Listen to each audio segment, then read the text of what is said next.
안녕하세요. 잡시광입니다. 1970년대 중동의 뜨거운 사막은 한국의 건설 중장비들과 한국 노동자들의 땀으로 가득 차 있었습니다. 절박한 심정으로 많은 노동자들이 중동으로 건너가 오일머니를 벌기 위해 도로, 건설 현장에 투입되던 이야기는 이제는 까마득한 과거의 일처럼 느껴집니다. 대한민국의 국제적 위상은 1970년대보다 많이 성장했습니다. 그리고 이제는 중동의 오일머니를 기술력으로 쓸어 담아오고 있습니다. 최근의 가시적인 성과는 한국형 원전, 바라카 원전 사례를 들 수 있습니다. 바라카 원전은 한국전력이 수주해 아랍에미리트 아부다비 바라카 지역에 건설한 한국형 원전 4기를 말합니다. 한국의 첫 해외 원전이기도 한데 지난달 원전 1호기가 처음으로 가동됐습니다. 이번 가동의 의미는 상당합니다. 이번 개통 연결을 통해 아랍에미리트가 사상 처음 원자력 발전소에서 생산된 깨끗하고 안전한 전기를 사용할 수 있게 된 것인데요. 셰이크 무함마드 빈 라시드 알 막툼 아랍에미리트 총리 겸 두바이 국왕도 아랍권 최초의 평화적 핵 에너지 원자로를 가동했다고 평할 정도입니다. 이번 1호기를 포함해 한국 기술이 집약된 바라카 원전 4호기가 모두 가동된다면 아랍에미리트 전력의 25%를 책임지게 됩니다. 이뿐만이 아닙니다. 국내 원전 업계는 높은 기술력을 바탕으로 새로운 도전을 시도하고 있습니다. 바로 체코와 폴란드의 굵직한 신흥시장에 진입해 원전 수출국으로서 존재감을 드러낼 것으로 보이기 때문입니다. 주요 언론의 보도에 따르면 최근 한수원은 한국전력기술, 한전연료, 두산중공업, 대우건설과 원전 입찰 전담 조직인 팀코리아를 구성해 체코 두코바니 원전 사업 수주에 집중하고 있습니다. 기대되는 것은 이번 수주가 성사되면 한전의 아랍에미리트 바라카 원전에 이은 대규모 상업 원전 해외 사업을 이어가게 될 것이라는 점입니다. 체코는 중부 지역 두코바니에 1,000에서 1,200만 메가와트급 원전 1기 건설을 추진 중입니다. 사업비는 8조 원 규모 이상으로 추산됩니다. 신규 원전 건설을 추진하는 국가는 또 있습니다. 가장 큰 건은 폴란드 사업입니다. 폴란드는 2022년 신규 원전 입찰을 진행해 2043년까지 총 6기의 신규 원전을 건설할 계획입니다. 투입되는 예산만 약 156억 유로로 우리 돈으로 약 22조 원 규모입니다. 폴란드도 원전에 APR-1400과 같은 가압 경수로를 사용하는데요. 우리 기업이 수출했던 바라카 원전과 같은 구조입니다. 바라카 수출에 성공적으로 안착했다는 점도 폴란드 수주전에 유리하게 작용할 것으로 보입니다. 원전 이외에 중동 시장에서도 잭팟이 터졌습니다. 두산인프라코어가 중동 대형 고객사를 상대로 연이은 건설기계 수주를 따냈다는 반가운 소식이 전해졌습니다. 최근 두산인프라코어는 사우디아라비아 건설업체가 진행한 대형 굴착기 입찰에서 50톤급 굴착기 10대 수주 계약을 체결했습니다. 해당 건설업체는 올해 초에도 두산인프라코어의 굴절식 덤프트럭 10대를 구입한 바 있습니다. 70톤급 굴착기와 이번에 구매한 50톤급 굴착기를 합하면 총 50여 대의 두산인프라코어 장비를 운영하게 됐습니다. 두산인프라코어는 이번 입찰에서 고객사 수요에 최적화된 굴착기를 제시해 다른 글로벌 건설기계 회사를 제치고 성능, 가격, 서비스 면에서 좋은 평가를 받은 것으로 전해졌습니다. 이번 50톤급 굴착기는 사우디 리야드 지역의 대규모 건설 프로젝트에 투입됩니다.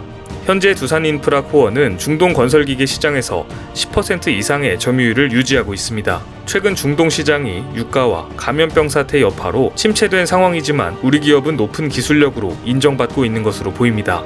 이뿐만 아니라 한국의 농업기술도 농업 불모지인 중동에 새바람을 불어넣고 있습니다. 비가 거의 내리지 않는 고온의 사막 기후인 아랍에미리트에서 한국 기술로 키운 상추가 이달 처음 시중에 판매될 예정이라고 합니다.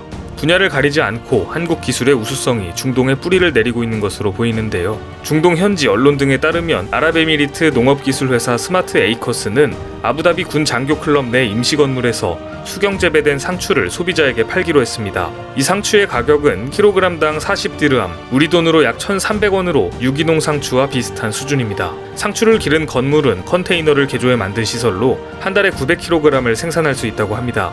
기후 탓에 농작물을 사실상 재배할 수 없는 아랍에미리트에서 싱싱한 녹색 채소가 자랄 수 있었던 것은 한국의 수병 재배 기술이 뒷받침된 결과입니다. 한국 스마트 농업기술 회사 엔싱은 지난해 스마트 에이커스에 설비와 기술 지원을 제공하는 계약을 맺고 상추 재배를 시작했습니다.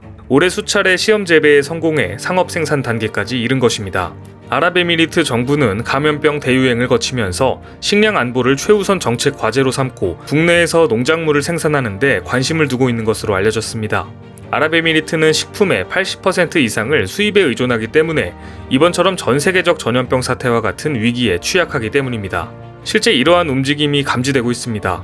농촌진흥청과 아랍에미리트 정부가 사막 지역에서 벼를 생산하는 두 번째 시험 재배를 실시하기로 한 것입니다. 압둘라 알 누아이미 아랍에미리트 기후변화 및 환경부 장관은 6일 농촌진흥청과 사막 지역 쌀 재배 프로젝트를 준비 중이라고 밝혔습니다. 농촌진흥청은 아랍에미리트의 사막지대인 샤르자 지역에서 1차 시험 재배를 실시했고 우리나라가 개발한 벼를 생산하는 데 성공한 바 있습니다. 건조 지역용으로 자체 개발한 벼 품종인 아세미를 지난해 11월 시험 재배지에 파종했고 올해 성공적으로 수확했습니다. 농촌진흥청과 아랍에미리트 정부는 1차 시험 재배 성공을 토대로 쌀 재배를 전역으로 확대하기 위해 논의 중입니다. 연평균 강수량이 적은 현지 사정을 고려해 물 비용을 줄이는 방안을 마련하는 데 초점을 맞추고 있다고 합니다. 농촌진흥청에 따르면 아랍에미리트 사막 지역의 쌀 생산액은 헥타르당 약 565만 원으로 바닷물을 제염 처리에 사용하는 물의 비용에 미치지 못해 경제성을 확보하지 못한 상태입니다. 농촌진흥청은 이 같은 문제를 해결하기 위해 아랍에미리트의 지하수를 사용하는 방안을 검토하고 있습니다. 아부다비주 등 지하수가 풍부한 지역에서 벼를 재배하면 비용을 크게 줄일 것으로 보고 있습니다. 전국토의 80%가 사막으로 이루어진 아랍에미리트는 대표적인 농업 불모지로 꼽힙니다. 실제 농사를 지을 수 있는 땅이 0.4%에 불과합니다. 비가 거의 오지 않고 여름 평균 최고 기온이 48도까지 상승하기 때문에 1년생 작물을 키우는 것 자체가 불가능한 것으로 여겨지고 있습니다. 이렇게 척박한 아랍에미리트 땅에서 우리 정부뿐만 아니라 우리 기업이 도움의 손길을 뻗고 있습니다. KT는 2018년 아랍에미리트 샤르자 일대에 스마트팜을 만들었습니다. 스마트팜은 농업기술의 정보통신 기술을 접목해 실내 과수원이나 비닐하우스에서 작물의 생육 환경을 원격 제어해 최적의 환경을 유지하는 농장을 말합니다. 이곳에는 온도를 효과적으로 낮추는 쿨링패드와 쿨링팬 기술이 적용됐습니다. 타는 듯한 외부의 기온을 차단해 내부 온도를 27도에서 28도로 일정하게 맞추어 작물이 살 수 있는 환경을 만든 것입니다. 아랍에미리트는 외국인 유입과 인구 증가로 농산물 소비량이 계속 늘고 있는 추세입니다. 따라서 우리 기업이 보유한 우수한 기술 사업화 역량을 펼칠 기회의 땅이 될 것으로 보입니다. 아랍에미리트도 우리에게 우호적입니다. 감염병 사태로 막혔던 교류를 더 이상 멈출 수 없다는 판단에 아랍에미리트 신속 입국 제도를 시행했습니다. 신속 입국은 주요 사업, 공무, 인도적 목적의 필수 방문자의 입국을 허용하고 격리를 면제하는 제도입니다. 외교부에 따르면 한국과 아랍에미리트는 지난달 5일 신속 입국 제도 시행에 들어갔습니다. 양국은 6월 이 제도 도입에 합의했습니다. 신속 입국 제도를 이용하려면 아랍에미리트 소재 기업 기관이 발급한 초청장을 갖고 주한 아랍에미리트 대사관에 신청한 뒤 한국 출발 전 받은 음성 확인서 등을 제출하면 됩니다. 아랍에미리트 바라카 원전에만 현재 한국인 약 2천여 명이 근무하고 있으며 교대 인력 300여 명이 입국을 기다리고 있습니다. 중동은 여전히 우리에게 기회의 땅입니다. 사우디가 추진 중인 스마트시티 네옴에도 한국의 최신 기술력이 총동원될 것으로 기대하고 있습니다. 사우디 국영통신사 SPA에 따르면 무함마드 빈 살만 사우디 왕세자 겸 부총리는 5천억 달러 규모의 세계 최대 스마트시티 조성 사업 네옴 프로젝트를 진두지휘하고 있습니다. 지난해 이재용 삼성전자 부회장은 빈 살만 왕세자와 만나 기술 에너지 스마트시티 등 다양한 분야의 협력 방안을 논의했습니다. 사우디가 스마트시티 건설에 향후 수백조 원 이상을 투자할 것으로 예상되는 만큼 한국 기업에 많은 기회가 창출될 것으로 전망됩니다. 앞으로 중동 지역에서 한국 기업들의 활약을 기대해 보겠습니다. 오늘 준비한 소식은 여기까지입니다. 댓글을 통한 여러분들의 많은 의견 기다리겠습니다. 많은 분들의 생각이 모였을 때 진정 가치 있는 지식이 완성될 것입니다. 시청해 주셔서 감사합니다.